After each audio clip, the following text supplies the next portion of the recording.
കടന്നു ചേരുന്നുണ്ട്. ഫെലിക്സ്, കഴിഞ്ഞ കുറേ മണിക്കൂറുകളായി സംഘർഷഭരിതമായ സാഹചര്യമായിരുന്നു. നാട്ടുകാരെ കുറ്റം പറയാൻ കഴിയില്ല. കാരണം അവരുടെ കൂട്ടത്തിൽ ഒരാളെ കടുവ കൊല്ലുന്ന അവസ്ഥയുണ്ടാകുന്നു, അതും അതിഭീകരമായ നിലയിൽ. ഒരുപാട് തവണ ഇത്തരം പലവിധ വിഷയങ്ങൾ വയനാട്ടിൽ പലപ്പോഴും നമ്മൾ കാണുന്നുണ്ട്. പക്ഷേ ഈ മുന്നൊരുക്കം ഇപ്പം ഇന്ന് ഈ പറയുന്നതൊക്കെ തന്നെയുള്ളൂ അല്ലേ അക്ഷയ്? നമ്മൾ ഓരോ ദിവസവും കാണുന്നതാണ്. ഈ പറയുമ്പോൾ അന്നത്തെ ദിവസം മന്ത്രിമാർ പറയുന്നു, MLA മാർ പറയുന്നു, എല്ലാ നടപടികളും ഉണ്ടാകുമെന്ന് പറയുന്നു, വീണ്ടും ഇതെല്ലാം ആവർത്തിക്കപ്പെടുകയാണ്. അപ്പോൾ അതിൻ്റെ പ്രതിഷേധം ഇങ്ങനെ നിന്നത് ഒരു തരത്തിൽ നാട്ടുകാർ കുറച്ചും കൂടി സമചിത്തയോടെ പെരുമാറിയെന്ന് ഇതിനെ കണക്കാക്കാൻ കഴിയും. എന്താണ് ഇപ്പോഴത്തെ അവസ്ഥ ഫെലിക്സ്?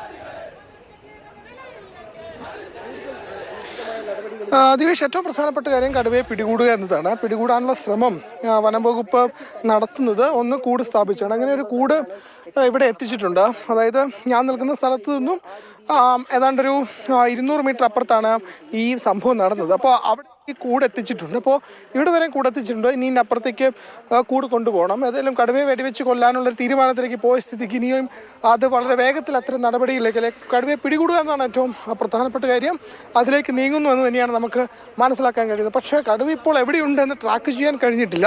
അത് ട്രാക്ക് ചെയ്യുക വളരെ വെല്ലുവിളി നിറഞ്ഞതാണ്. പ്രത്യേകിച്ചും വനത്തോട് ചേർന്ന പ്രദേശമാണ് ഇതിപ്പോൾ.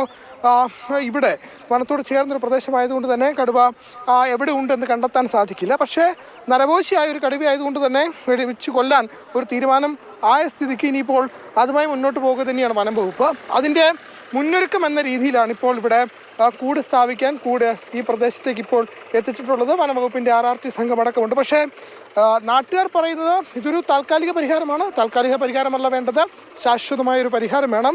കാരണം ഈ പറയുന്ന ഇത്രയും വർഷത്തിനിടയിൽ ഇത്രയധികം പേർ കടുവയുടെ ആക്രമണത്തിൽ കൊല്ലപ്പെട്ടൊരു പ്രദേശമാണ് ഇവിടം. അപ്പോൾ അതുകൊണ്ട് ഇത് ഇനിയും തുടരാൻ അനുവദിക്കില്ല.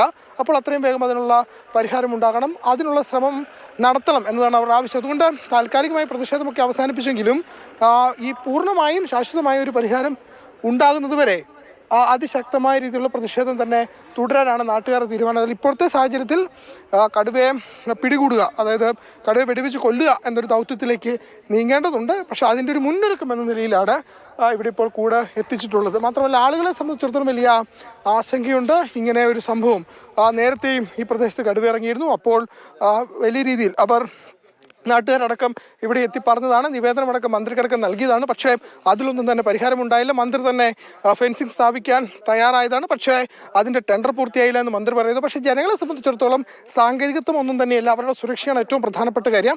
ആ സുരക്ഷ ഉറപ്പുവരുത്തേണ്ട ബാധ്യത നമ്മുടെ സംവിധാനത്തിനുണ്ട്, സർക്കാരിനുണ്ട്. പക്ഷേ അതൊന്നും തന്നെ ഉണ്ടാകുന്നില്ല എന്നതാണ് നാട്ടുകാർ ഉയർത്തുന്ന വലിയ പ്രതിഷേധം.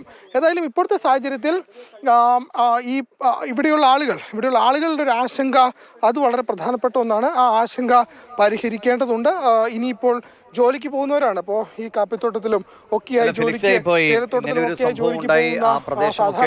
വലിയ ആൾത്തിരക്കും ബഹളവും ഒക്കെയായി സ്വാഭാവികമായിട്ടും നമ്മളൊരു ചെറിയ ധാരണ വെച്ച് ഇപ്പോൾ ഉടനെ ഒന്നും ആ കടുവ അങ്ങോട്ടേക്ക് വരാനുള്ള സാധ്യതകൾ കുറവാണ്. ചിലപ്പോൾ വനത്തിലേക്ക് പോയിട്ടുണ്ടാകും. അപ്പോൾ കുറച്ചുകൂടി കൂടുതൽ കണ്ടു, വീണ്ടും കടുവയെ കണ്ടു എന്ന് പറയുന്നതായിട്ടുള്ള ചില പ്രതികരണങ്ങളൊക്കെ നമ്മൾ കേൾക്കുകയും ചെയ്തിരുന്നു. അതിൽ വസ്തുത എന്താണ്, പിന്നീട് ഏതെങ്കിലും തരത്തിൽ ഇതിനെ ട്രാക്ക് ചെയ്യാൻ എന്തെങ്കിലുമൊക്കെ സൂചനകളും